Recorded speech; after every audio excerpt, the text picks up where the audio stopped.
যেই দিন নিজে পরিশ্রম করে আপনি 10 টাকা ইনকাম করবেন, আমার মনে হয় তারপর থেকে আপনি কারো কর্ম নিয়ে কখনো হাসি ঠাট্টা করবেন না। 10 টাকা ইনকাম করতে যে কত পরিশ্রম করতে হয় এটা আপনি তখন বুঝতে পারবেন।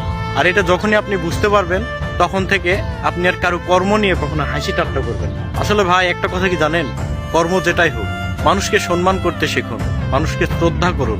কোনো কর্মই কিন্তু ছোট না। যে যার অবস্থান থেকে যেই কর্মই করুক সেটাই অনেক বড়। আর কর্মকে কখনো ছোট চোখে দেখবেন না।